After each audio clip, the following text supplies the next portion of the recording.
Ela trocou os palácios suntuosos da Áustria por uma terra que parecia ser o paraíso, o Brasil e sua natureza exuberante.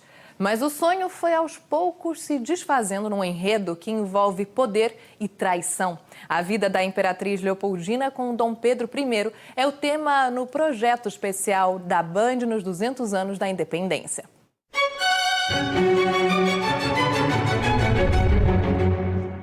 Dois quadros pintados no mesmo ano, um século depois da independência.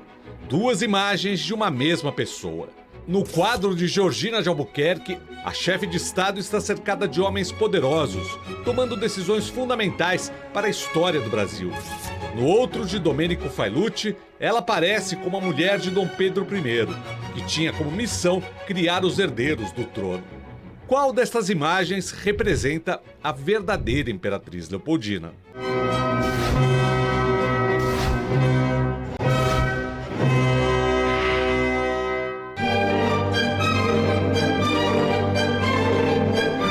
Na chegada ao Brasil, a beleza da natureza do Rio de Janeiro provocou profundo impacto na princesa austríaca, ansiosa pelas novidades do Novo Mundo. A vinda dela trouxe uma missão de cientistas e artistas austríacos.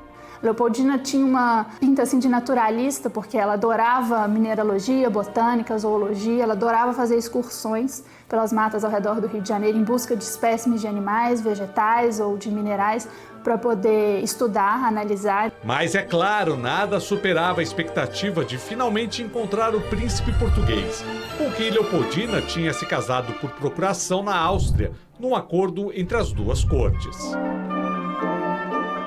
Quando deixou Viena 3 meses antes, só tinha visto Dom Pedro num retrato. E o início do casamento parecia um conto de fadas. Das primeiras semanas de casamento, nessa lua de mel deles, eles até que se davam bem.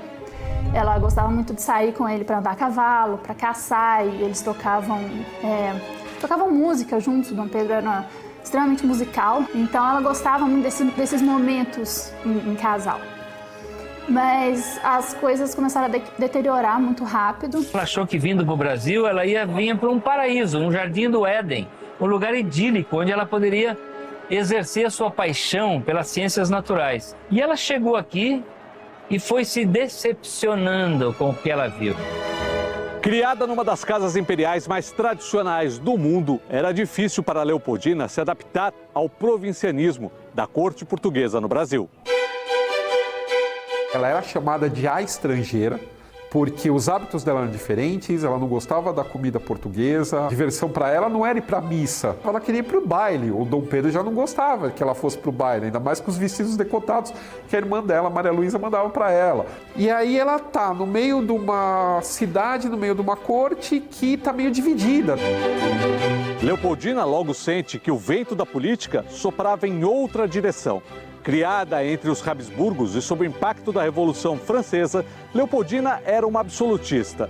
Mas ela percebe que para manter a monarquia e garantir o trono para os filhos, era preciso cortar laços e ceder. Aos poucos, isso vai se modificando aqui no Brasil. Ela começa, por exemplo, a estudar a Constituição dos Estados Unidos. Então ela começa a ser mais permeável a essas ideias. Tem uma carta dela para o pai dela na Áustria, tentando convencer o pai de que a Constituição aqui no Brasil vai ser uma Constituição diferente, que eles ainda vão ter poder e tal. Leopoldina se aproxima do mais influente ministro do governo, José Bonifácio. Ela começou a enxergar no Brasil um futuro muito mais promissor do que em Portugal. Então ela influencia Dom Pedro a ficar no Brasil. Falam até que o fico dela foi antes do Dom Pedro. Meses depois, em setembro, Dom Pedro viaja para São Paulo e deixa Leopoldina com o regente. As cortes portuguesas insistem na volta do príncipe a Portugal. E Leopoldina manda uma mensagem ao marido, com um conselho claro.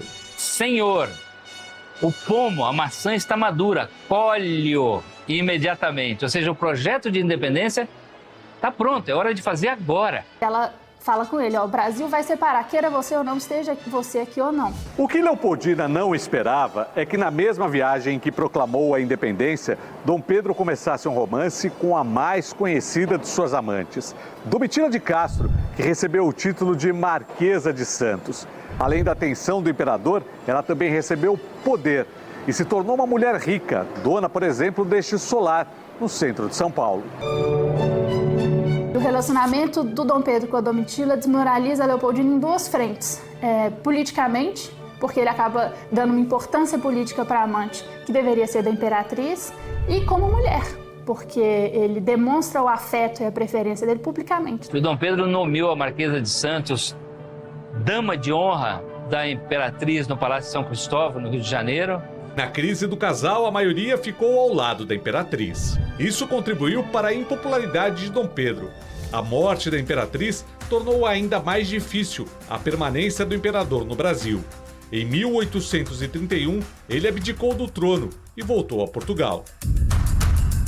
Ela morreu de febre tifoide. Ela pegou essa doença dentro de um momento que ela estava muito debilitada emocionalmente por causa do Dom Pedro. É muito difícil você esquecer a primeira imperatriz de um país, mas é muito fácil você enquadrar ela numa caixinha que reduza a importância dela.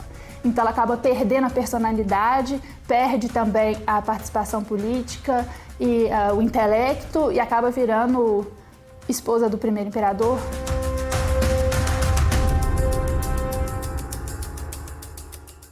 Amanhã você vai conhecer o papel do grande aliado de Leopoldina na corte, José Bonifácio, no processo de independência do Brasil.